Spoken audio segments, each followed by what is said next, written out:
or I guess soon to be known as Salal Sexual Violence Support Center. Today, I am honored to be joining you from the unceded and traditional territories of the Stolo, Katzie, Coquitlam, Semiahmoo, Saanich, Kwantlen, Tsawwassen, Stoneynash, as well as the Hulquaminim Treaty Group. WAVAW, also known as Salal, is located on the lands of the Musqueam, Squamish, and Tsleil-Waututh people. These lands were stolen and colonized and renamed Vancouver.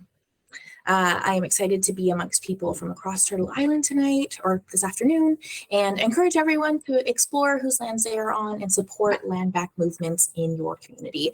The website that I use to find out what land I'm on is native-land.ca. Again, that's native-land.ca. It's super quick and easy to use, and it's a great starting point to find out the rich history of the lands that you're on. I'm so honored to be your moderator this afternoon and to spend the next hour and a half-ish with so many incredible activists and folks from the streaming and anti-violence communities. Before we jump in, I'm just going to do a few housekeeping points. So we will not be taking questions from chat this afternoon, but I still encourage people to engage with the conversation respectfully in the chat. And you can always use our commands !WAVAW or !donate for more info. If you learn something or feel moved to support survivors and join WAVAW on our journey to create a future free from sexualized violence, please consider making a gift for our Stream for Survivors event. We have a goal of $110,000 for survivors, and we are currently at just under $73,000. Huge, really, really incredible. The donate link will be featured in chat, so let's help crush our fundraising goals. Let's support survivors and create a future free from sexualized violence for all genders. No gift is too small. Truly, even just $35 funds an hour of support on WAVAW's 24-hour crisis information line. We're so grateful to be here. We're so grateful to be connected to community, and we are just so excited to be rallying around survivors today. Thank you for being here. So we'll start with some introductions. If everyone could please share your name, pronouns, a land acknowledgement if you're comfortable sharing, any social media handles you want to plug, and then we'll start with the opener as well, which is what is ridiculous thing you've seen on the internet lately? So I'll start. My name is Alysha, as I mentioned. Pronouns are she, they. I don't have any social media. I'm not a streamer by any means. I'm a lurker. I love watching streams. But a ridiculous thing I've seen on the internet lately, it'd probably have to be all of the things happening in America right now regarding the trans laws. Not to bring the vibe down by any means, but I just heard about Iowa and their law about detransitioning youth within the next 6 months. So that's probably one of the most ridiculous things I've seen on the internet lately. Shout out to Nikita, Neo It Girl on TikTok. She's incredible. I got this information from her. But I will go ahead and pass it off to Karen. Go ahead. Oh, Karen, you're muted. I would be muted, sorry. Like Alysha mentioned, my name is Karen. My pronouns are she, her. I'm currently on the Kootenai land, which is in the Kootenays. I also don't have any social media handles that would be of any interest to anybody. And the most ridiculous thing I've seen on the internet lately, I actually just got back onto social media and have been loving the very, very intense astrology memes, call outs. I'm a Virgo, so I love a good joke about myself. And yeah, there's definitely been some higher caliber memes out there lately. And I will pass it on to Roisin. Hi everyone, thanks for having me. My name is Roisin. I use she, her pronouns. I'm joining today from unceded Coast Salish territory shared by the Musqueam, Squamish, and Tsleil-Waututh nations. But I'm originally from Treaty 6 territory. I work for the BC Society of Transition Houses, and our social media handles are just BC Society of Transition Houses. And as for the ridiculous thing I've seen on the internet, I'm getting a lot of targeted TikToks for duck feeding. So ducks eating watermelon and peas and stuff, and I'm really enjoying that. Oh, sorry, and I'll pass it on to Joslyn. Hi everyone, my name is Joslyn. My pronouns are she and her. I'm the coordinator of the Victim Services Program here at WAVAW. I am currently located on the ancestral and unceded territories of the Musqueam, Squamish, and Tsleil-Waututh Nations, also known as Vancouver, BC. I'm here at the WAVAW office today.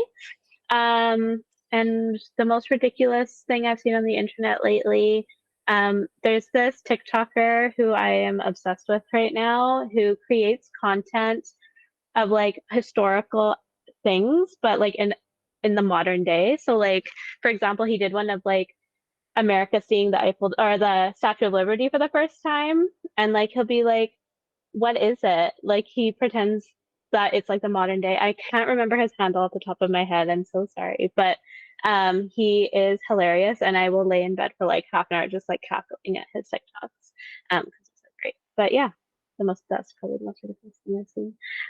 But yeah, I'll pass off to you, Tanya. Hey, I'm Tanya Cyphertier, everywhere online, CYPHEROFTYR, and I'm currently sitting on unceded land of the Potawatomi, Kickapoo, Peoria, and Kaskaskia lands in Illinois. Pronouns are she, her. And the most ridiculous thing I've seen on the internet that is not terrible and will make us all cry is a gecko that got stuck in a skull. It was the strangest thing, but the gecko apparently was sleeping in the skull and tried to get out and got stuck. Oh no. It was a very sad little gecko, but it got out safely. It is okay. Oh, good. Okay. I was going to ask, did it make it out okay? Yes, I can't. I will find a link for it and put it in chat. Beautiful. Thank you. I'm definitely the kind of person that like will scroll through like Instagram Reels or TikTok or whatever and see like a video of, you know, like a sad animal and like have to scroll away because it breaks my heart. So I will find it for you because I know a friend shared it, and they're the friend that you wake up and they've shared 8 memes. Nice. I am that friend. And I found it. I'll put it in Twitch chat. Perfect. I'm sure our audience will really enjoy watching that. I can't wait to watch Capture Stream.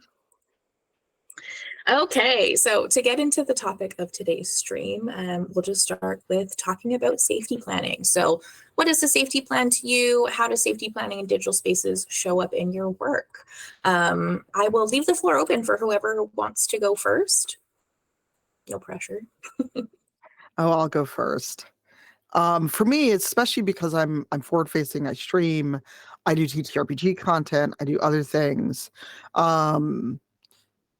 What we do is in stream chat, you know, like we're doing now, there are rules to abide by. We have moderators, both human moderators and bots, where they're fed words that will not just get through filters. And in spaces like our Discord, we have a code of conduct where we expect you to behave in a certain way. We go by the mantra of we don't do that here, where you can do this wherever you want, but you're not going to do it here. And we also have a moderator team that talks to each other, and we don't just, you know, kick people out on the first infraction. We talk about it and realize there could be language differences. We have a lot of neurodivergent folks in our community, and sometimes it's just simply a matter of maybe there's a communication style that we need to adjust. You know, I'm a very direct, blunt person that doesn't always work with everybody. So, you know, just realizing that we all have different ways of communicating, different ways of talking, and understand that 99.9% of the time things are not done out of malice, but usually misunderstanding. Yeah, I hear that, especially on the neurodivergent front. I have a tendency to be a little bit blunt, and it can come off really rude in writing. So, especially in digital spaces. Yeah. Glad you mentioned that. Maybe we can get a survivors aspect here. Joslyn, Karen, Roisin, what's safety planning mean to you in your work?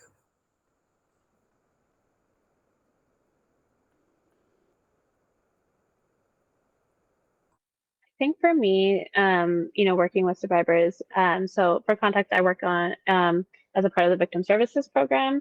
So we're interacting with survivors, you know, all day, every day in our work. And I think one of the big things around safety planning is really, there's no, like, safety I think is really subjective. And like, I think for folks just really meeting them where they're at when it comes to safety planning. And I think really coming to it without bringing in any assumptions, I think I've learned is like really, really valuable when it comes to safety planning with survivors. I think if we're making assumptions about, you know, what a survivor has in terms of resources or things like that, it ends up not being super helpful or can put survivors in an even more harmful or dangerous situation. So I think that's a big part of safety planning. More tangibly speaking, I think when it comes to digital spaces, I'm going to be honest, my knowledge is still growing around like safety planning in digital spaces. So I think for me, I'm learning a lot around how technology is being used to cause harm, and that's a big thing that I think I want to learn in terms of how can I then address that or support people who are experiencing harm at the hands of, you know, someone who's using technology against them. So yeah, I definitely think it's a place for learning for me. But yeah, I'm definitely excited to like hear about what other folks kind of have seen or know in terms of that. Yeah, just going off of what you said here, Joslyn, about witnessing technology being used to conduct harm. How do you work with survivors to navigate that, who are experiencing that? Is safety planning in those situations just a matter of like not using that technology, or how does that work? I think, like, I mean, I think it's impossible to tell someone to stop using technology because it's so embedded in our everyday lives. I think for me, it's more so like, you know, if someone's using a technology to maybe try and track you, for example, like, are there people you can check in with, who you can, you know, do those safety checks with, who can, you know, call the police if they don't hear from you, for example, or, you know, someone who's trying to access like personal information of yours, is there a place that you can, you know, safely store it that's maybe not on a technology device? You know, things like that. Again, like I said, I feel like it's evolving as technology evolves, like the needs of, you know, how we're going to keep each other safe, those things are going to change too. So I feel like, you know, we might suggest one thing and then, you know, a few years later, it's going to be a completely different playing field that we're working with. So yeah, I think for me, it's also just trying to keep up with like the times in terms of how technology is changing. Yeah, absolutely. Karen, I saw you nodding along with that. Have you had the same experience? Yeah, I think one of the things that I really like, some of the parts of it that Joslyn touched on too, is that like, I think part of like safety planning, maybe outside of communities that understand systems, is like, we'll just get off it. And what we know about community is that you can't be excluded from community. And so much of everybody's world lives off on social media or in digital spaces. And so I think it really is about being subjective and understanding a person's individual needs as to what parts of, you know, these spaces they are really like enjoying for their, as well as for their joy, right? For their connection, for their love, for their passions. And yeah, I think keeping up with the times, I think, you know, the youth do this really well too. But like one of the things that I've been noticing in my community and more in survivors communities, they have like a core group of people that they really trust, and they share their location with that person, you know. That can be a really beautiful way to safety plan with people that you know, and you don't have to be constantly feeling like you're checking in, but there's that sense of safety. I know that that's something that some folks have been interested in, but yeah, I guess like safety planning for me feels so much, particularly in all of it, but in digital spaces as well, is like, how do we navigate and actually understand that we need to feel safe and we also need to belong? And those two things aren't always possible in a world where, as we know, like it isn't that safe. And so when we start excluding spaces, we have to remember like their needs for people and their the importance that they hold for people in their lives. Yeah, absolutely. I appreciate what you said about needing that place to belong. I think that's a huge part of community, and that's a huge part of finding, you know, these subjective safe spaces. Roisin, how does that show up in your work with shelters? Yeah, so I think our context is kind of interesting for work because BCSTH and Women's Shelters Canada are like umbrella organizations. So we work with like member programs like WAVAW, I believe, and we develop like resources and like research and kind of like partner with members to like advocate with and on their behalf. So I don't work directly with Frontline's services. So I think when I understand tech safety and like safety planning, it's like kind of like from a bit of a different context for like specifically the tech angle into safety planning. But the way I understand like a safety plan is that it's like a collaborative process where it's really like specific to the person that's like doing the safety planning and like unique to their context. And I think that that makes a lot of sense for like tech safety as well, because like it's kind of brought up by everybody else in the panel, like the way that somebody interacts with tech is going to be quite specific to them. And I think when we look at contexts like rural or like isolated areas, like it actually might be a huge part of developing a tech safety plan, especially if there's barriers like geography or like childcare, like restrictions, or what's the other one that I'm thinking of? That like transportation issues and that. So I think like the pressure to like get off tech is also like misplaced in that it might actually like cut people off from these like lifelines to supports and resources. Yeah, and I think that I really appreciate Karen's point about accessing like tech for like joy too, because like the work that we do tends to operate from like the standpoint that we really need to remember that tech is not the problem here. It's abuse and violence that's the problem. And asking survivors to get off tech is like ultimately victim blaming and just like so problematic. So we want people to be able to stay connected for like accessing resources, but also for like connection and like social support and you know, being able to keep those ties with like their family and their friends and like their hobbies too. So yeah, I like just really appreciate the points that my colleagues have brought up as well. Yeah, absolutely. I think it's really important that we keep the lens of operating within a society that is so heavily based in rape culture and how that implicates every aspect of our life, including tech. I'm really fascinated by the work that you do, though, Roisin. I'm curious about when you say when you talk about like tech safety and things like that. How does that, I guess, overlap with the work relating to survivors? How is that helpful or supportive? I'm just curious about the overlap there. I think there's a lot of overlap, right? Because I think tech is just this like kind of growing field that impacts like everything else that was already there. So it's just kind of a tool that I guess changes the context that we're working in. But I think like there's just so many connections between tech and like if it's being used to like stalk or monitor, that's like just so intimately connected to physical safety and that kind of thing. And I think there's a lot of like impacts from like an emotional standpoint. Because one of the things we really talk about with tech safety is like there used to be kind of like this space where if somebody was leaving, there'd be like physical space that they could gain between them and their abuser. But like one of the very difficult things about tech is that it kind of erodes that space. So people feel like it's harder to get away. And that does really impact like the ability to leave and like stay away, if that makes sense. I don't know if that's answered your question exactly, but yeah, I think there's like a lot of connections between tech and it's just like, it's not tech that's like doing the violence. It's just tech is like facilitating this like harassing or like monitoring and that kind of thing.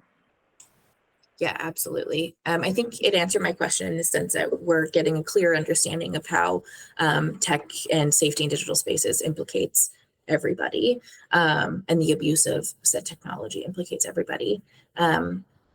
Yeah, I think that's a great answer and really outlines what we're going to be talking about today. So thank you everyone for your contributions.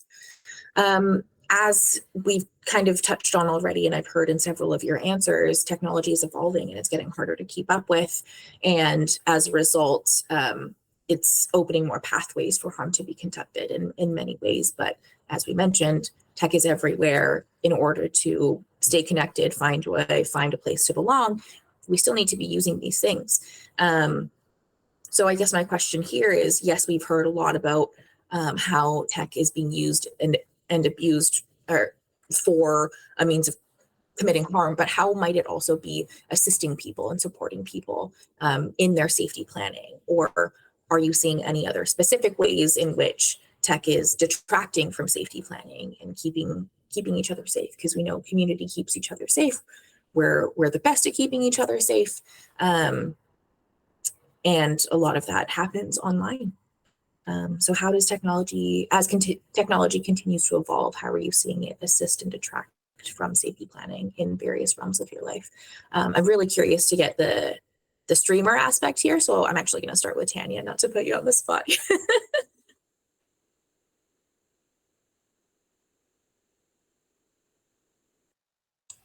Oh, dang it. Can you hear? I muted myself earlier. True streamer behavior. So in terms of being a streamer, there are things like you can set up a Discord. You can have places within the Discord even that are role locked, so you have a space to discuss things. So like any Discord that I'm running or moderating or have admin, there's a section just for the moderators. So if something comes up, we can have a space just to discuss without the overall population of the server being dragged into it, or ways in which people can bring issues to us.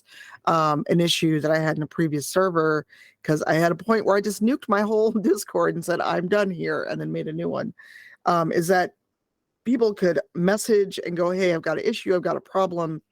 I know some Discords try to use a ticketing system, which I don't like. That's kind of impersonal, but it's an option where someone can just submit a ticket and anyone with admin or mod access can respond to it. The other ways in which tech can be useful is the old-fashioned way: text people. If something's going on, if you're at a convention, if you're, just out and about, or you're going to meet up, use text messaging, use Twitter or Discord or some kind of DM, because that way you're not making plans publicly. Someone has an idea of where you're going to be that is not the general public. And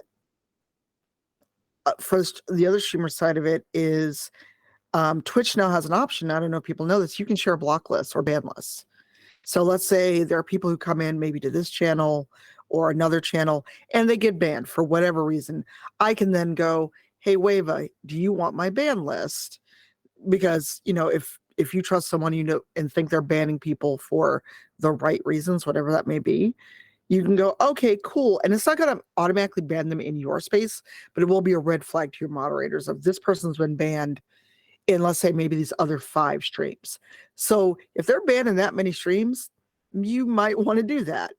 There's also shield mode, which is now built in Twitch, but it came out of technology built for dealing with hate raids, where people figured out a way to kind of cascade and create a panic button if you had a stream deck or other technology to basically make it so no one can talk in your stream, deal with it, send you to break, so the streamer can kind of gather themselves, and then people can't talk in the chat. So there's all these different ways in which you can ban, block, get rid of people, and not have it destroy your stream in that moment.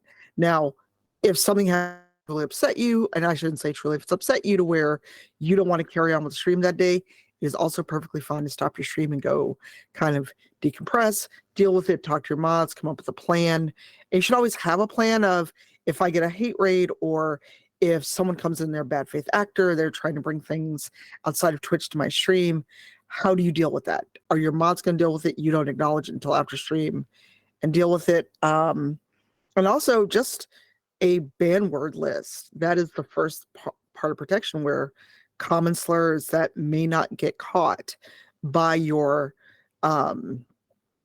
by the Twitch built-in ban words list, or variations, because trolls will get very, very creative. I don't know how many different ways people have tried to call me the N-word.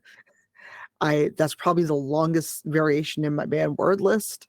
So it's work, it takes setup, you need human mods to catch things, but those are all tools to keep us safe while the stream is live. And also in Discord when the stream is not live. And on Twitter, block lists and block party, I can't speak highly enough about it, will let you just kind of auto-mute anyone who's a weirdo who tries to tweet at you. You can go back in and fix it, but on the front end, I don't have to see 20 replies calling me a slur if I tweet something capital G Gamer Bros don't like. That's fascinating. It's so nice to know that Twitch and Discord have so many built-in functions to prevent this kind of thing from happening. Yeah, now they do. The hate raids on Twitch of 2020 spurred a lot of that happening, or pushed it ahead in development, because there probably were safety things ahead, because now you need to require people to verify that they've got a phone number and an email before they can talk in your chat if you like. And you can exempt your VIPs and your mods and your subs, but some people have to do all that just to be able to safely use the platform, which is terrible, and it really sucks. Yeah, I don't even want to think about what had to happen for these platforms to put these rules into place. 2020 and hate raids. Was it just related to the pandemic, or why 2020 specifically? That's when we saw the rise of hate raids for about 2-3 months straight in the summer. We were seeing people post that 1 month where they remembered Black people existed on the platform. And then everybody was getting hundreds, if not thousands, of bots in their channel, doxing them, calling them slurs, using horrifically graphic images, and dropping them in chat if they could get away with posting links. And so those safety tools were developed / probably moved up in development because they knew, because people have told Twitch over and over the things that we felt we needed. But if you're not a cis straight white dude, well, Damn, that is dark. yeah, it is. There are a couple things that you mentioned that reminded me of the work that we do with survivors. Talking about sharing blocked lists reminded me a lot of bad date reporting, which is something that we see like in real time with survivors. Maybe I'll pass it off to Joslyn because I know that you work in that area. Yeah. So obviously bad date reporting is more of like a real life kind of safety planning tool. But it does actually share, I was thinking that too, Alysha, it shares parallels with that kind of tool that on Twitch as well. So bad date reporting, just for context, is a reporting process that's conducted by enforced sex workers. And it's for sex workers in the community who maybe are harmed when they're with a client. And so they're able to submit this report to an organization here in Vancouver called Witch Drop-In Center. They do amazing work by enforced sex workers. And so they publish what's called a red light alert every week. And it lists all of these dates that sex workers have gone on as a way of, again, community protecting community. And so it's a way of, kind of sharing information and allows folks to kind of what's the word I'm thinking of? It's leaving me now, but just to like look out for themselves and create safety for themselves as they need to. So it's a really, really cool tool. I am interested kind of how these things will shift into more digital spaces because again, like technology is changing, the way harm is perpetrated is changing. So I think, I am curious about how things like that will kind of exist in digital spaces. Yeah, just going off of that, I know with like Facebook, Instagram, Twitter, those kinds of platforms, there are like closed group communities for sex workers to join where they share similar information. So gray list, blacklist information, which is just like such a positive tool because it's so accessible and like within your phone, like you can stay anonymous and like do a quick screen for clients and things like that. So I think that's really cool and just speaks to like the positive aspect of that evolution in technology that we were speaking about. Roisin or Karen, do you have any thoughts on this topic about the evolution of technology and how we keep up and how it might be assisting or just detracting from safety planning for the communities you do work in?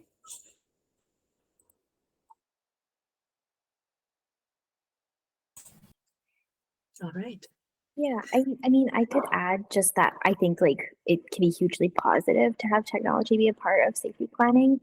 I know I mentioned like rural and remote areas. Often like that's a really big thing for people being able to connect to services still. And I think we saw that during the pandemic when people shifted to a lot of like online service delivery and like the connectivity research that BCSTH did around that time really picked up on the like lack of connectivity, whether that be like because the infrastructure isn't available, because it's unaffordable, because people don't have like the privacy that they need to like actually use their devices or like access like online services. And that was like really impacting service delivery in the sense that there's like people who just like couldn't be reached then. And I think that the fact that like connectivity and technology can be such a way to like connect for people is super clear because like abusers are, breaking people's devices so that they can't reach out and access support through like whatever, I guess, like method of resources they want to access. And so I think just like that in itself to me suggests how important technology can be as like a way for people to, like find the people that are going to support them.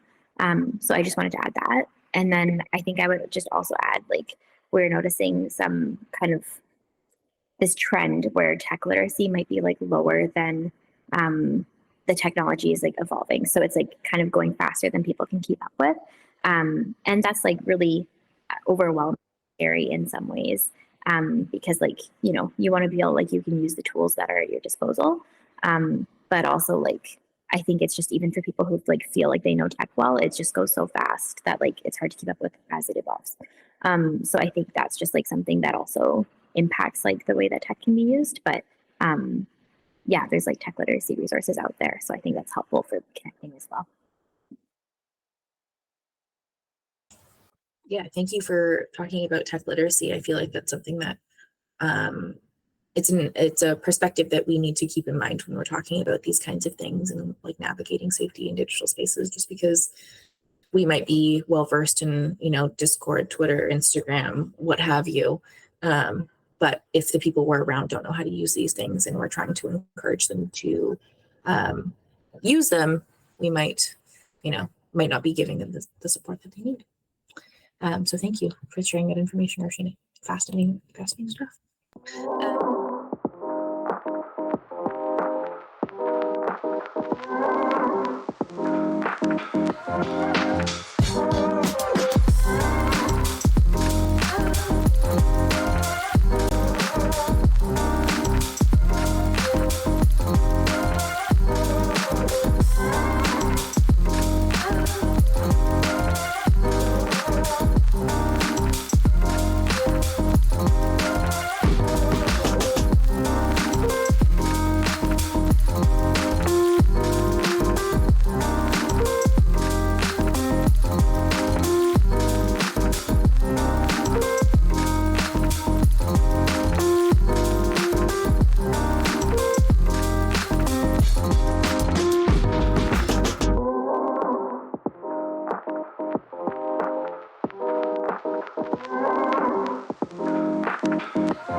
Hi, everybody. Welcome back.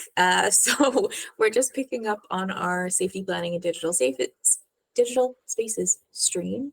Thank you so much for sticking around while we navigated those tech issues. Technology, am I right? So just to give you a refresher of where we left off, Roisin had given us a really insightful view into what it's like using tech in remote communities and how tech literacy impacts our ability to utilize the resources that keep us safe in digital spaces. And so my next question was going to be talking about community and using tech. Giving each other resources is great, but only up until a certain point, because tech literacy obviously plays a huge part in that. So in the work that we do with survivors, with our audiences, with our communities as a whole, how do we keep each other safe while also navigating varying levels of tech literacy? Does that mean providing education to our friends and family? Does that mean like getting them in touch with another resource? Or Tanya, I'm fascinated about your perspective from like a streamer's perspective. How do you navigate tech literacy, knowing so much about Discord and Twitch, all that good stuff? So I'll just open the floor up to anybody who has any burning thoughts. I like how none of us want to go first. I can go. I don't mind. Again, I'll one go of the after things- you. Perfect. One of the things that I think about often in this is like not just like within my work, but within community, which I think like circle is circle, but is you know, when you know something about an app or when you know something that's like you know, helpful to like share that. I think one of the most beautiful things that I took from what Tanya was describing was like when there is like oppression and harm, there's always resiliency. And so it's like I know for a part of my like, you know, longevity of having Snapchat, if people still use it, I'm not sure. But someone was like, oh, you can take your tracker off. Like people can see you on this little map. And I was like, what? Why didn't anyone tell me? So I feel like that's another part of like how we can keep each other safe. Like I think there's so, like we've been talking about, tech moves so fast. And sometimes if you know something and when you learn something, like sharing that information can also be really helpful. Like I didn't know you could share your location, or I didn't know Instagram, like, you know, talking to people about when you do put a geotag like that, maybe somebody's going to know where your house is, if, you know, different things like that, I think is really, really important in keeping community safe.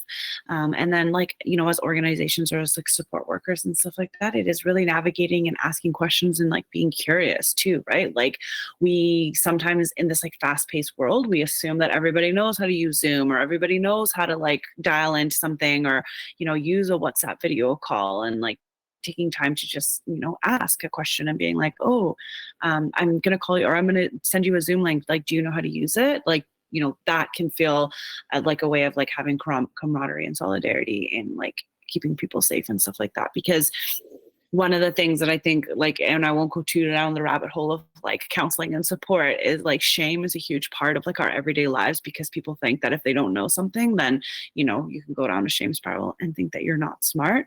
But it's not really about that. It's just like we don't have the information and not everybody knows everything. So I think like knowledge sharing is a huge part of keeping community safe. Yeah, absolutely. Just going off of what you said about shame, there is a lot of shame. Like how many times have we heard our friends talking about like, oh, I had to teach my grandma how to use her remote the other day. And it's like, what a privilege it is for us to have grown up like knowing this stuff and it being so innate to us. Also what you're saying about like sharing resources about keeping each other safe. How many times have I been on like Facebook, Twitter, or Instagram or something, and like someone's like, oh, did you know that TikTok is sharing your information? Follow this tutorial to turn off these things. And I actually did that earlier today because I didn't know that TikTok had the ability to like see your I think it's like your Facebook friends or something like that. And so I had to go in and turn that off. Very creepy how interconnected all of these things are. And like, thank goodness I don't have anyone tracking me, but how terrifying would it be if you did? So I'm glad that knowledge is being passed around. Tanya, I'll pass it over to you.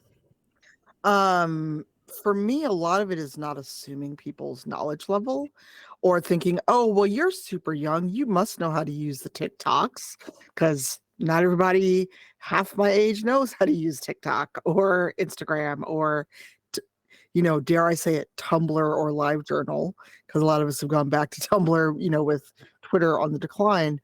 And also it's, for me, it's part of my background because I have a user-centric design degree. So I'm also thinking about how easy is it to use, how easy, or if it's not that easy, how can I explain it in a way where I can go, here's some instructions. I'm not assuming your level, but I know some people do better with reading. Some people do better with videos. And if you'd like a video, I've included a link to a video so you can do that. Because not everyone is at the same comfort level with technology. They might know how to use it. Like I've been using Twitter for 15 years. I know it pretty well. That doesn't mean I always want to use Twitter or Instagram or Facebook or whichever daisy chain they're in now, because everything's connected. And also, and this is going to sound weird and a little creepy, but thinking about what you say around your devices. I mentioned something very randomly, talking with my partner. Suddenly I'm getting ads for the thing. I'm getting ads for traveling to this place. So thinking about, what you say, what you do around your devices, because these companies are taking our data and selling it. And then lastly, also just thinking about physical safety when you go places. Turn your location services off. Turn geotagging off on your photos. Don't share where you are until you're gone, at least an hour gone. Or if you're at a convention, okay, you have to say what panel you're on. You don't have to tweet out at every party you're at. You don't have to tweet every time you're trying to meet someone for dinner or a drink. And just being, intelligent about how you're using the tech, whether or not you know the ins and outs of it is one thing. But every convention I'm at, I always see people planning things on Twitter publicly and socially. And it's like, why are you doing this? We don't need to know you're going to be at a specific hotel in the lobby starting this time, because if you do have someone who's being creepy, they know exactly where to find you now. And it's not really thinking about it, because many of us grew up at a time where we didn't think about these things. 10 years ago, I wouldn't have had a second thought about, I'm at this convention and I'm on this panel and we're going out for drinks after. Wouldn't have thought about it at all. But now, unfortunately, I have been stalked. I have been harassed. I still get harassed. So now I'm super like, I'm at this convention. Here's my panels, and that's all you're getting. And also just learning how to turn things off and on your phone. Don't have location services on for every app. It's on by default. So you could post a photo, think you've turned all that off, and your app has turned it back on when it updated. So just thinking, what am I sharing? Who am I sharing it with? And also, does someone know my whereabouts if I don't show up the next day? Sounds weird, sounds extreme, but there have been too many cases where people are expected in a place, they don't show up, and it's because something's happened. And for myself, there are people in my community, in my mod space, that have my phone number. They know my hotel. So should I not show up, my partner and other people know where I should be. And if I'm not there, then it's a cause for concern. Yeah, that's definitely something that I think about as well. Like not having location services on, like what is my phone listening to? Also, how is it listening to me? Because I've absolutely turned off these like accesses that share information with third party like apps. Like I don't understand how that works. I don't understand how it keeps happening. It's just so incredibly creepy and invasive. And I guess that speaks to like a larger issue of just like developing capitalism and how capitalism benefits off of your humanity as a whole. So I think it's in a really difficult conversation, because on one hand, yes, like follow these basic, quote unquote basic, because they're not basic for a lot of people who don't understand like the ins and outs of the danger of using the internet and danger of using the technology. But basic in the sense that like, if you have experience, turn off your location services, don't share information with third-party apps, all that kind of stuff. There's those practices, but there's also like, why are people using this information to commit harm in the first place? Like, this is messed up. But even from like a non-harmful perspective, I know I've definitely been the kind of person that's like, oh, I know where this person is because they tagged this location on this Instagram post. And I know that they're there right now because I saw a mutual friend posting it on their stories 5 minutes ago. And I know exactly where they are. I know what they're drinking. I know what they're eating. I know who they're with. Like, I know where they're staying that night. Like, it is, yeah. I feel like I always refer to it as like FBI level, like internet stalking, which is just so creepy. So Roisin, from your perspective, like working in tech, how do you navigate this stuff and like educate? Because I know that you're working on a project right now that is providing tech on a national level. So how does that impact the work that you do that spreads out so far? Yeah, so I'm thinking about this project that we're working on right now that's developing these like tech literacy resources that look at like the kind of, I would describe them as like building block skills that we then use for more complicated like tech safety procedures. So for example, we talk a lot about like digital evidence preservation. So the way that people can like log if somebody's sending harassing messages or if somebody's threatening to share intimate images without their consent. But in order to be able to like do that evidence logging and that kind of thing, you might need to know how to take a screen recording or how to take a screenshot. And that's like kind of a building block skill that like is like maybe a barrier to some people being able to like engage in that bigger process. And I was thinking about the conversations that we had with our advisory committee when we were like starting to design those resources, which was like made up of these kind of like anti-violence workers, like frontline workers from across BC. And something that we talked a lot about that like Tanya's comments brought up for me was like, and actually Karen as well, was like making sure that we're not like assuming that people have like a certain baseline of like tech literacy going into this. And then really focusing on like recognizing that this is probably a really stressful time for people where like emotions are running really high and there's a lot of fear. And so like the last thing we need is a resource that's like overwhelming or like kind of comes across as like talking down to somebody like from this like weird, you know, like high level of tech literacy, whatever.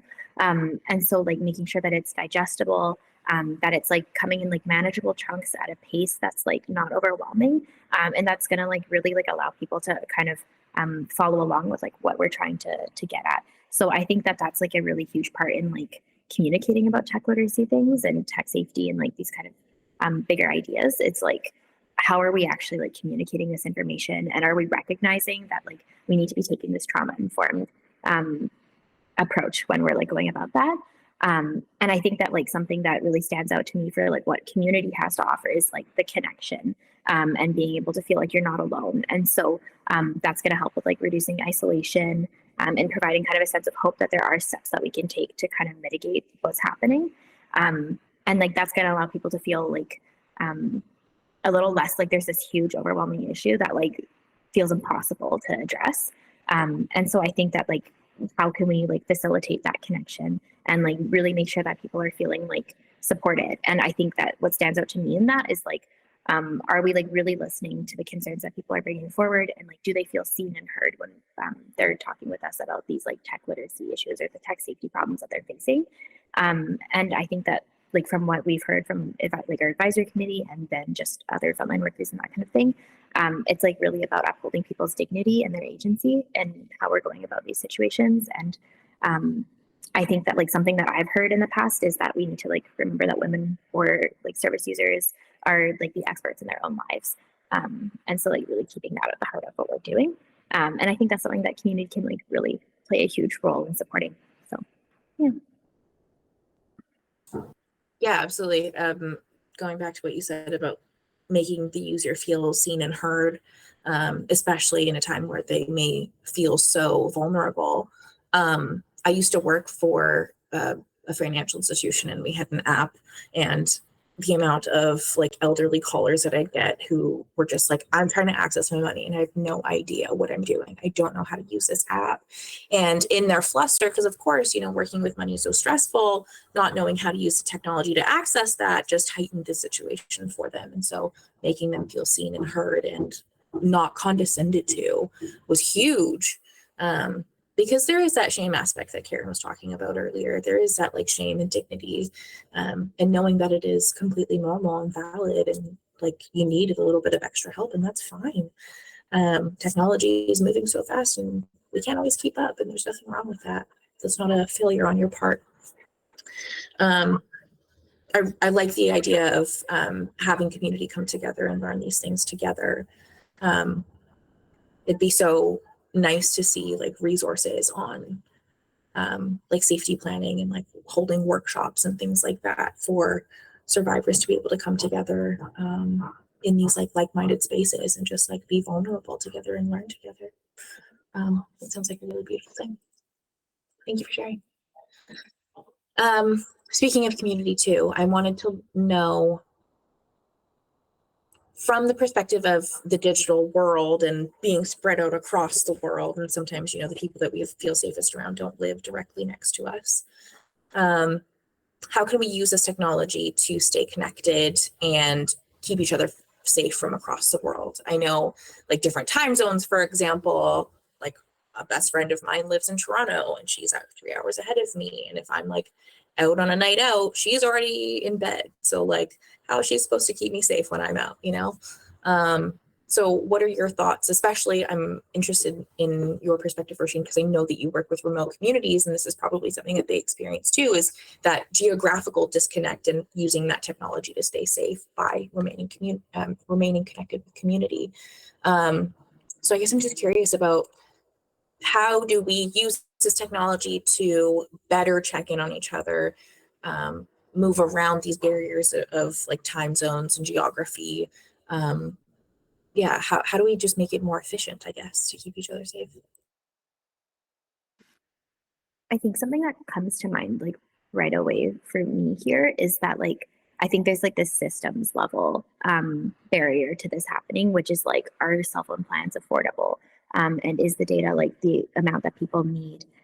Is there like infrastructure in place in communities that will like, actually allow people to access plans?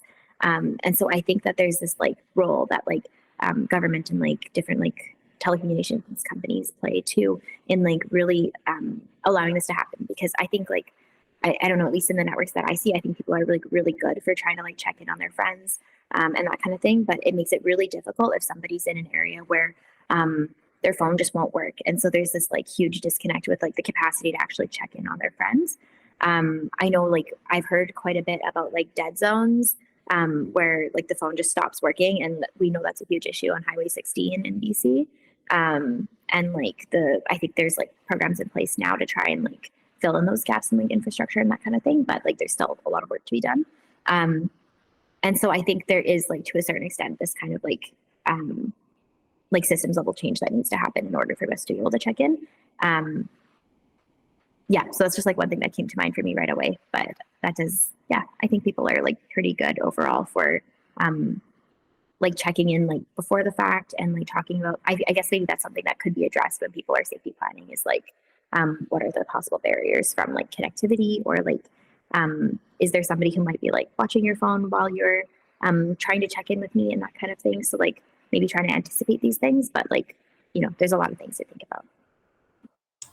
Yeah, I appreciate you bringing in the infrastructure level barrier, because I think that's something that like we can plan for ourselves as much as we want, but there are going to be barriers, or there can be barriers that we didn't even think about or consider when we're making these plans. So what are, I guess, going through that vein or moving in that vein, what are some other barriers that we're seeing from survivors, or Tanya, from your perspective of the streaming community? What are some barriers that we're seeing, and what are your thoughts on breaking these down?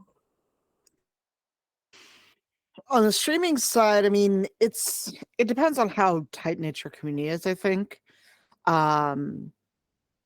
Because in my case, I do have a pretty global community.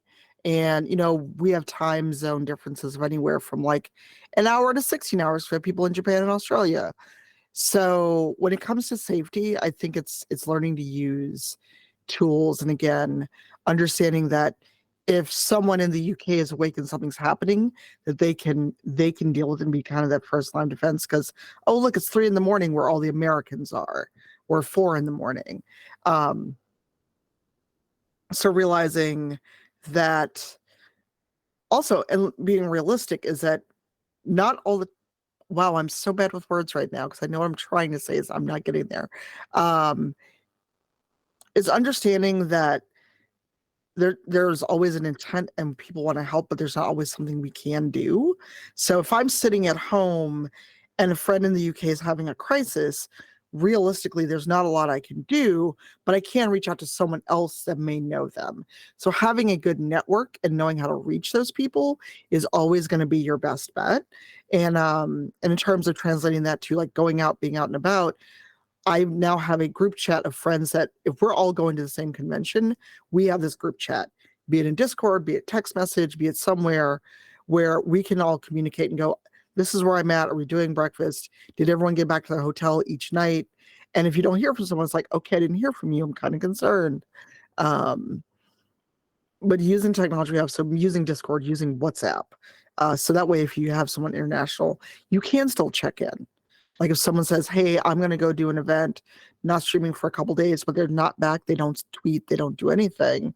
But if you have a way to WhatsApp them or other things, you still have a way to kind of check in.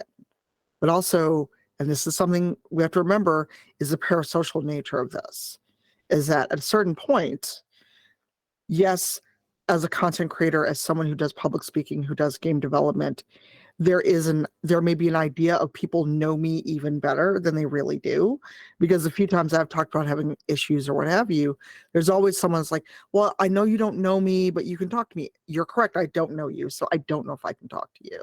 So realizing that good intent does not always mean that you're the right person for something.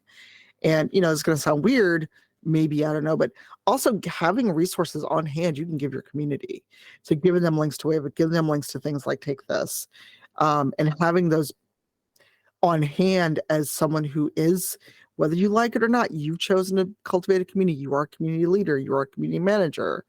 And talking to those other people that you've entrusted as moderators and admins. So if it's 2 a.m. for me, but one of my UK friends and mods is up, they can go engage with it, hopefully.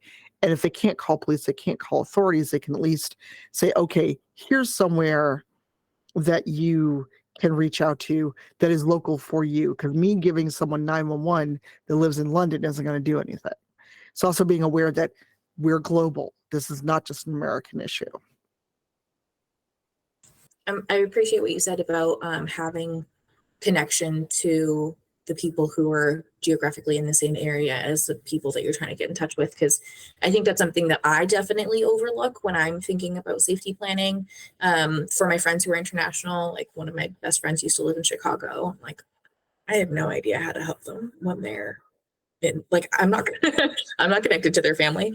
And so that's something that I think, is that like a common practice to integrate, is like if you make a friend internationally, like my best friend, or sorry, one of my brother's best friends lives in Virginia. He's never been to Virginia.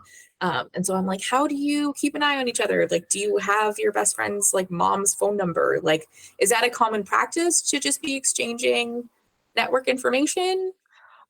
I don't know if it is, but it could be. So I've actually, and this is going to sound morbid, but should something happen to me, I've got a folder on my desktop that says break open in case of emergency.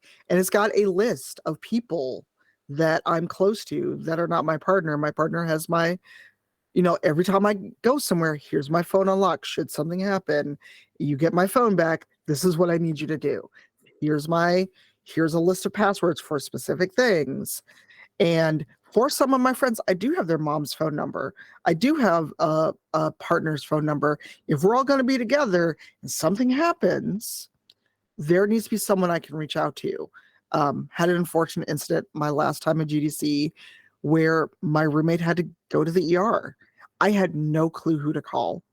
They were impaired. They could not give me their phone number. They couldn't tell me how to unlock their phone. All I could do was find their purse, give it to the ER, give the medics my number, and hope for the best, because I had no way to get that information out of them. So in a situation, whether you're going to be in person or as your community grows and you get to actually know people, not the parasocial way, there should be some kind of contact list. I actually have an email list of my moderators, so at the very least I can email people. Yeah, that's a great point. This is definitely giving me a lot of thoughts about how I can better support my friends. Like, do I need your partner's phone numbers? Do I need your family's phone numbers? Like, sometimes it's just good to have. There was something else that you said that reminded me of a situation. We'll come back to it. But how does this ever show up in the work that you do with survivors, Karen and Joslyn? Like when you're talking to survivors and you're, discussing what a safety plan looks like, are you getting like family members and friends involved? Like, how does that work?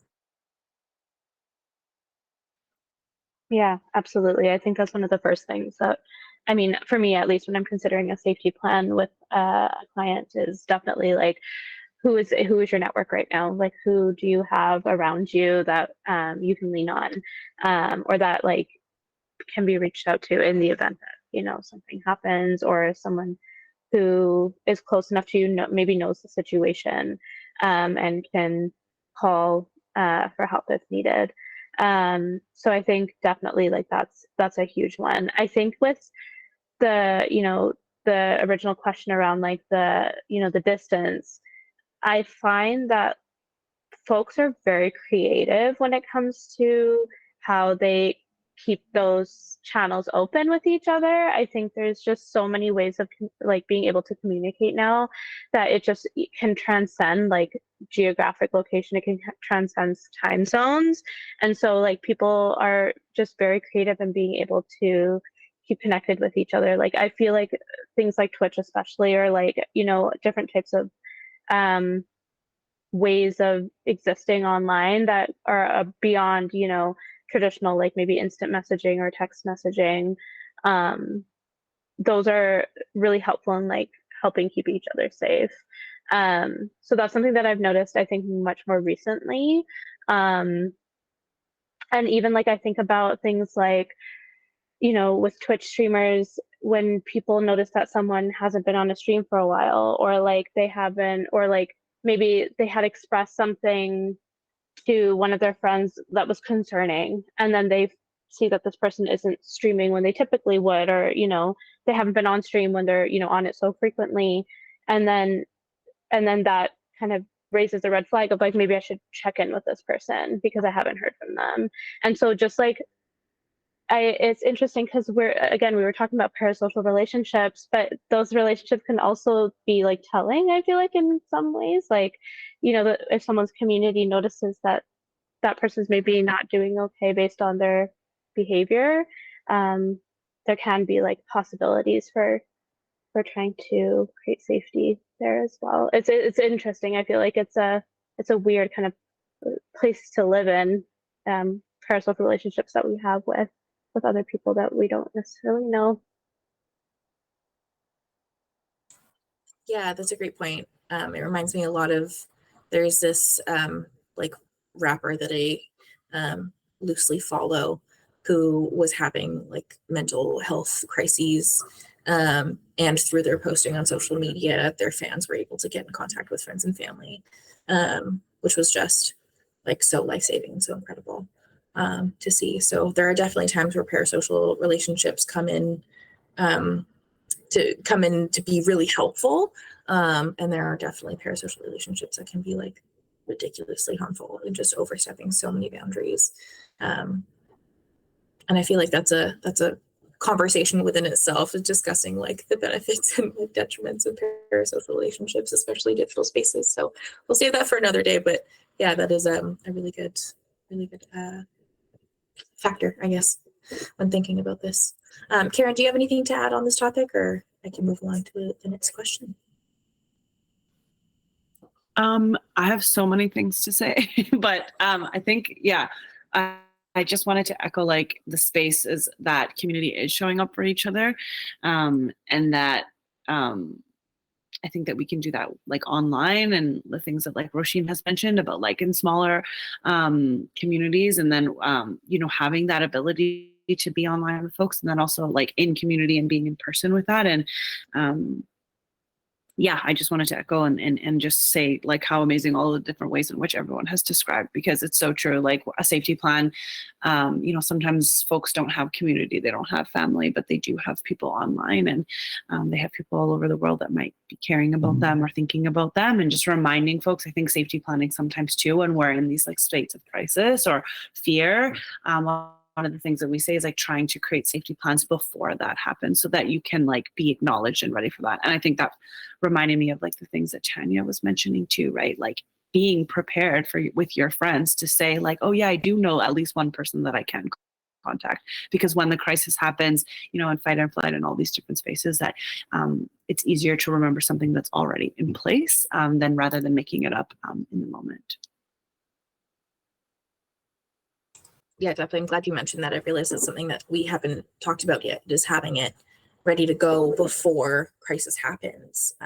Because, you know, the last thing you want to do is be thinking about where to go and what to do when you're already in a state of heightened awareness and feeling vulnerable.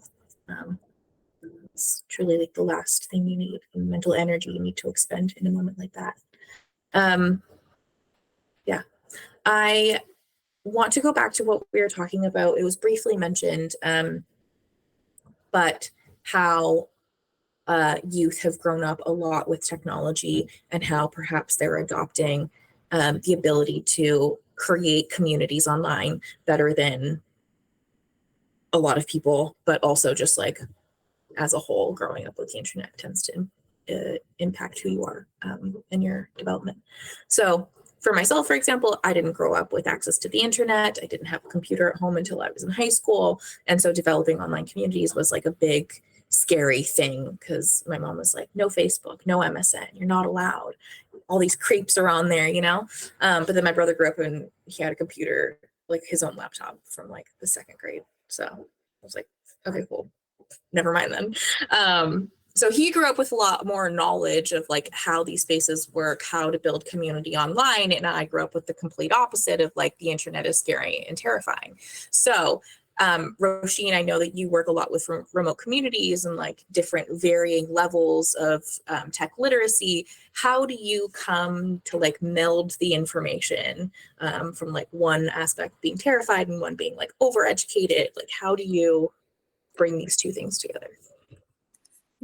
Yeah, I think I'm like pretty close to the age group that grew up with like quite a bit of like access to tech and that kind of thing. So this like does really resonate with me. But I know like I think like at least in my family, it's been kind of like the younger generation that like assists like our grandparents and our parents with like tech and that kind of thing. And so I think we like the people around my age have this kind of reputation as being like really good with tech. And like I think that it's true that like youth have a lot of really great skills with like adapting to new technology as it unfolds and like being able to keep up with some like pretty quickly evolving pieces of tech.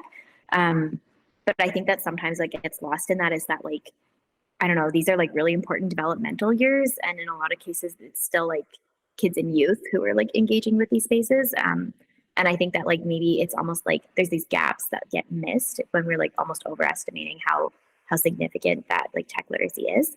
And so I think that just like leaves a lot of room for like potential like exploitation and abuse and like that kind of thing online, especially if it's like, you know, we're like good at tech literacy. So like the supervision goes down and that kind of thing. And so like, I think that's just like one thing to keep in mind. But I think like in my mind, at least, I know somebody mentioned previously like shame and like the role that shame plays in these kinds of spaces. And I think like with like youth and like the way that they're engaging online and that kind of thing, like shame breeds secrecy, breeds shame kind of thing. So I think like there's a lot of like narratives that become victim blaming and like attach shame to like if you do wind up experiencing violence online, it's almost like, well, like you grew up with this, so you should have like known better, which is like so not the case, you know? And I think that like in a lot of cases, things like sex negativity play into this as well. So I'm like when kids are, you know, like learning and evolving or like youth, I think that like maybe those would be the things that like they tend not to bring forward if they're experiencing violence that's like non-consensual disclosure of intimate images or like things like that. So I think that like in this kind of setting, it becomes really important to support the strengths that youth have. And again, like really avoid those tones that are like condescending or belittling, because I think that youth do become like kind of the receiving end of a lot of those kinds of dynamics. Yeah, so I think I would just say like, I think that we can adopt these like harm reduction lenses and look at things like sex positivity and that kind of thing to really make it kind of approachable for if youth are like experiencing violence online or like want to learn, then they can come forward and talk with somebody and, you know, receive the support that they like need and deserve to engage safely in online spaces. And I think that a lot of that has to do with like, you know, having access to high quality information that's like approachable and like a little more empowering and like peer-to-peer versus feeling kind of like you're being lectured. So I think that's like one thing I would consider. And I just also think that that's so important considering the way that youth are engaging with online spaces for like things like mobilization and community organizing. Because I see a lot of people who are quite young engaging in like, I don't know, like environmentalism and movements and that kind of thing.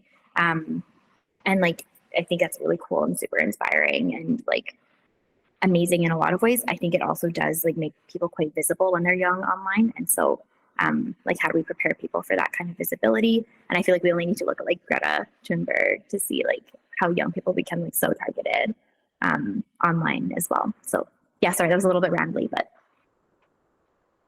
No, not at all. Thank you. That was a very insightful answer. I feel like I've been hearing a lot about like the digital footprint online these days. And so I do think a lot about like oh my goodness, there is so much information about me on the internet because I didn't know what a digital footprint was when I was growing up. So like, it was kind of a good thing my mom didn't let me have Facebook till I was in high school. Because it's just way too much information, way too accessible. So yeah, I guess that like it does influence or does reiterate or reemphasize, I guess, the importance of media literacy and providing this information young. And like, even if it's not young, just providing this information and letting people make informed decisions. Because there's so much about the internet that we don't know. There's so much about digital spaces that we don't know. That doesn't mean that it needs to be eliminated. That just means that we need to go about it in a way that is ensuring our safety and the safety of others.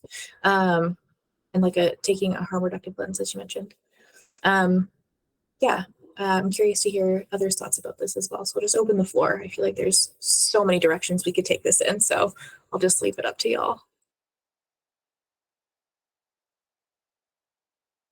I did kind of want to touch on like a little bit too, is like the emotional aspects of it. Like, can you tell that I'm a counselor? Like, I feel like youth are engaging in like this community, and like we all know like the differences between you know, our strong connected community and our strong connected relations in comparison to like a wider set of people. So I think there's like these, you know, like talking about like how you could have 400 people looking at your stories, but like you're never really going to see 400 people that you like actually can connect directly with in the next month or something like that.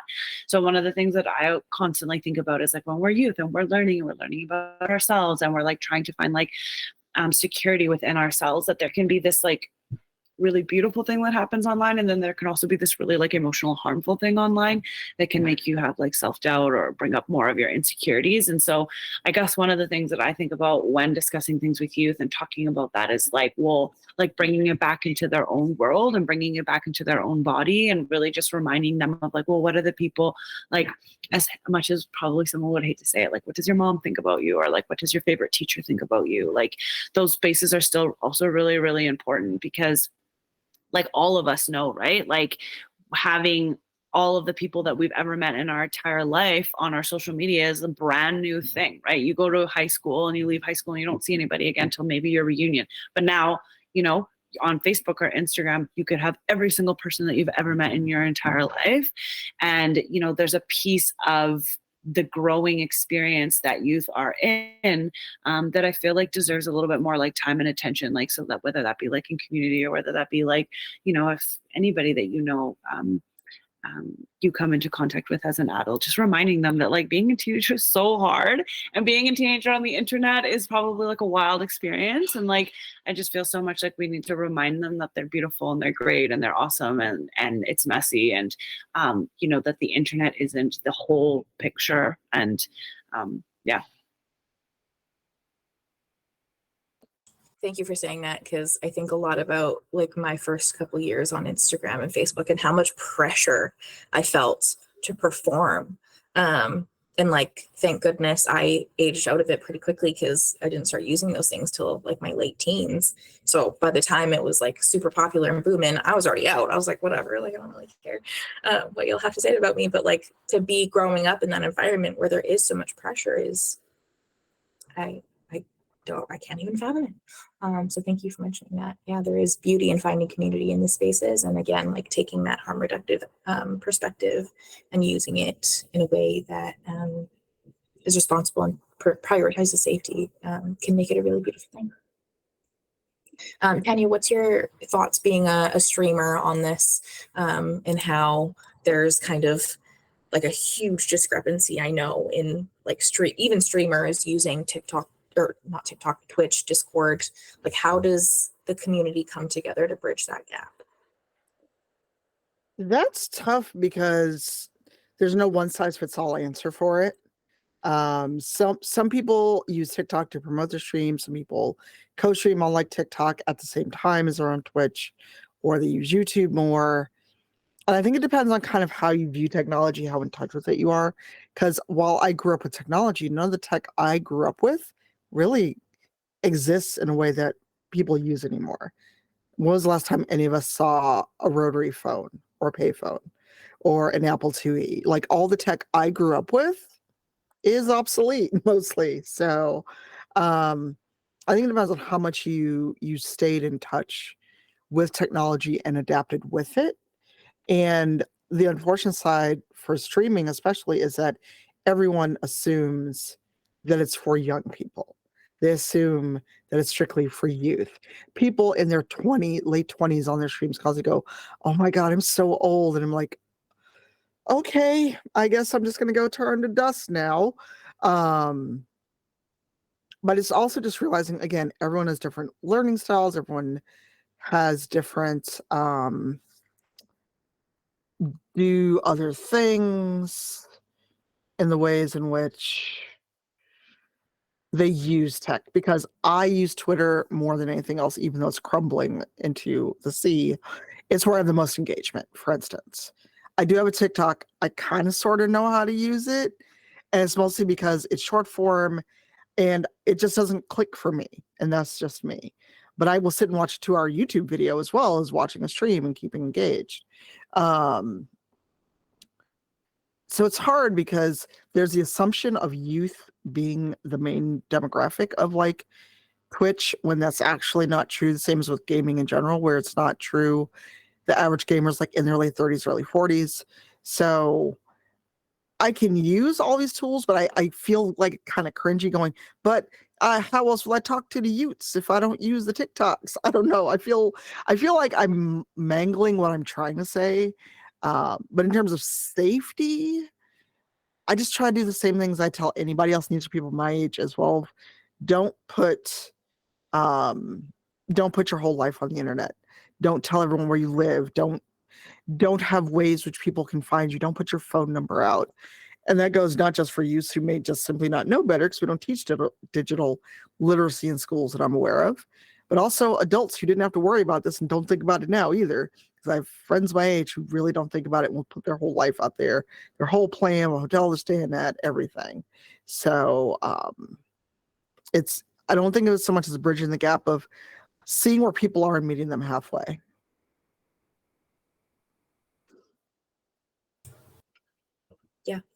Yeah, that makes sense. I feel like what you're saying about the youth and how we talk about technology is primarily being used by the youth.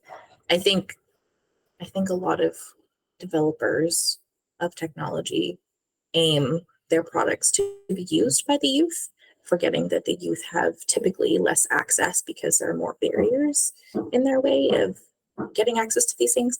Like I think about how TikTok started off as Musical.ly, and that was an app specifically meant for the youth, and it's just been like taken over by people in their like early to mid to late 20s. And so I hear people say like all the time, this is an app for children. Yeah, it was for children, but it's not for children anymore. Children don't really use it. Like of all the people, I don't know, maybe it's just me, but I very seldom see like teenagers who are famous on my For You page. I see a lot of adults.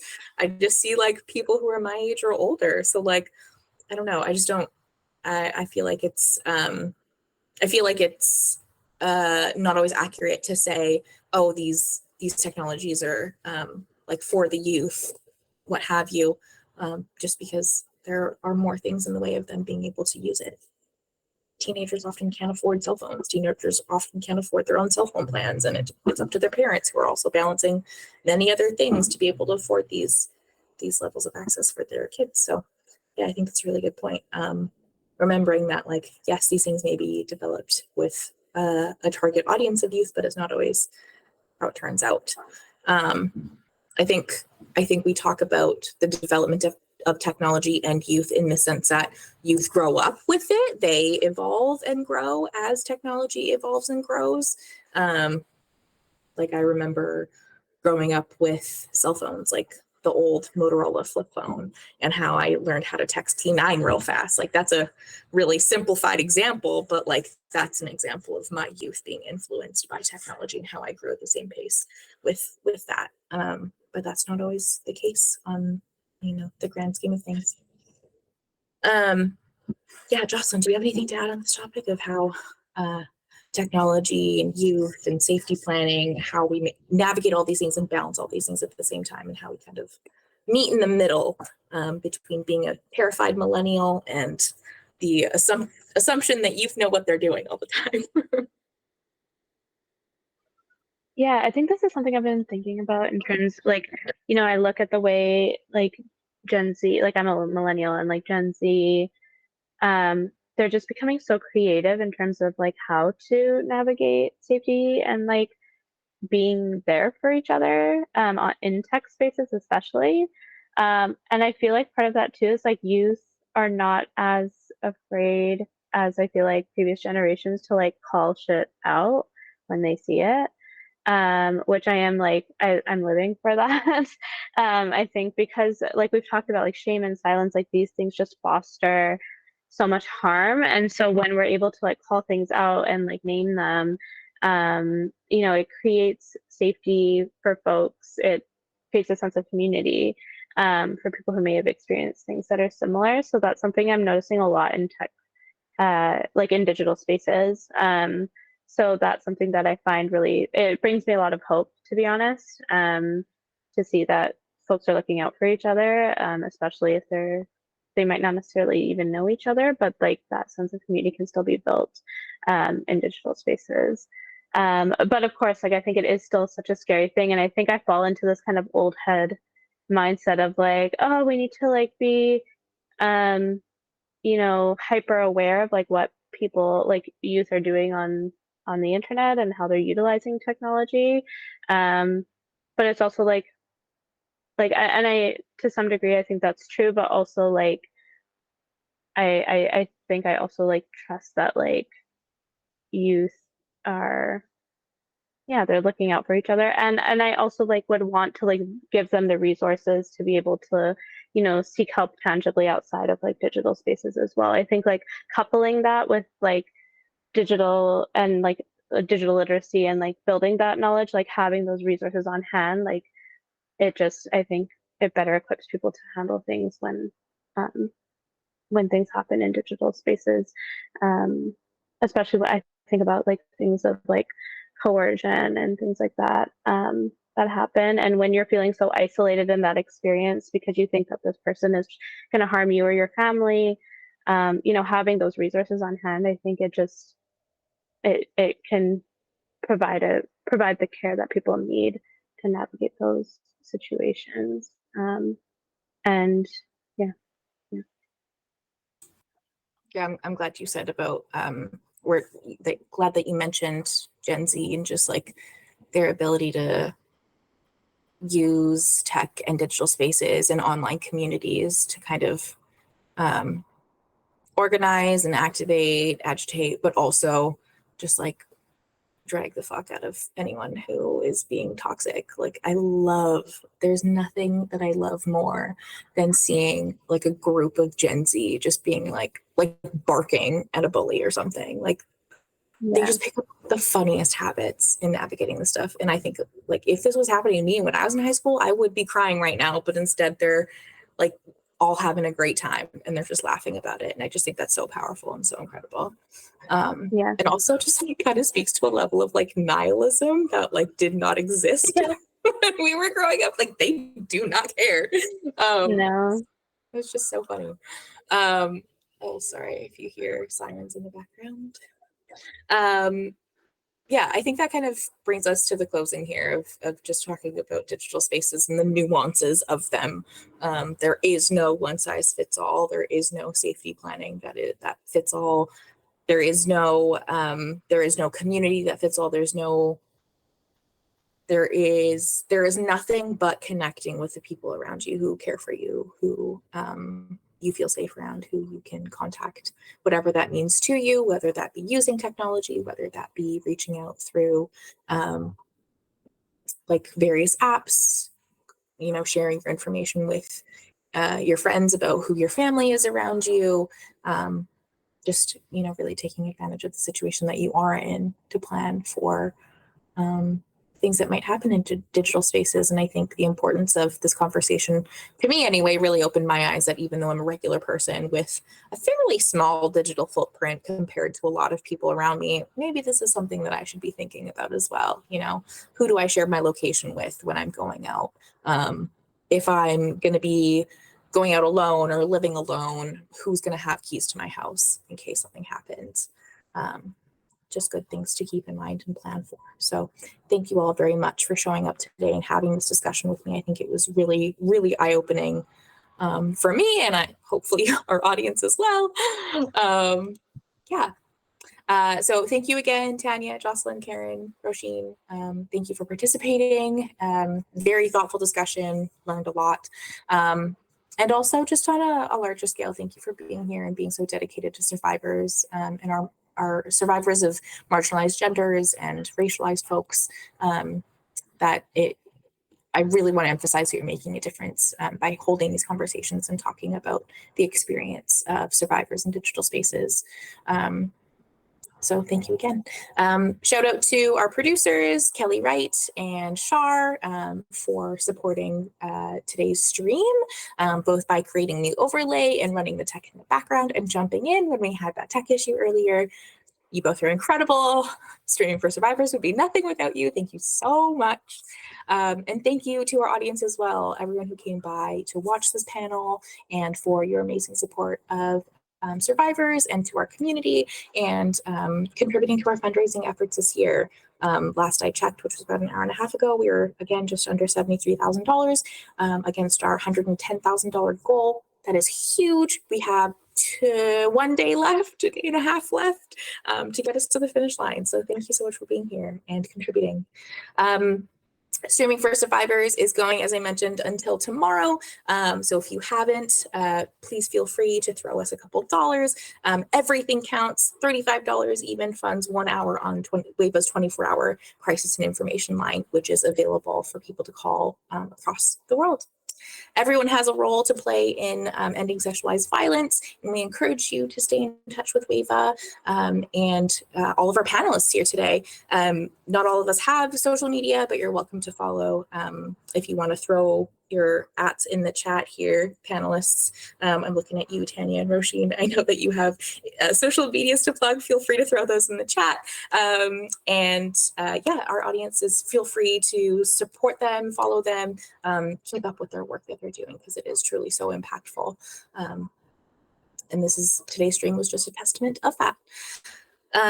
This is WAVAW's brand new Twitch channel as well, so be sure to follow us here. We will be making over the switch to Salal SBSC in coming days, so make sure you follow us now so you don't lose us. And then on the 1st, we'll be switching over all of our social media, so make sure that you're following us on Instagram, Facebook, and Twitter as well. Thank you again to everyone for being here, and we'll see you on March 31st at 4 p.m. Pacific for our next panel, which is relationships in the digital world, where we will talk about some of the parasocial things that we discussed earlier. It's going to be a fantastic discussion, and I'm so excited to hear what everyone has to say. So we will see you then. Thank you so much for coming and joining us today, and we wish you all a lovely day. Bye.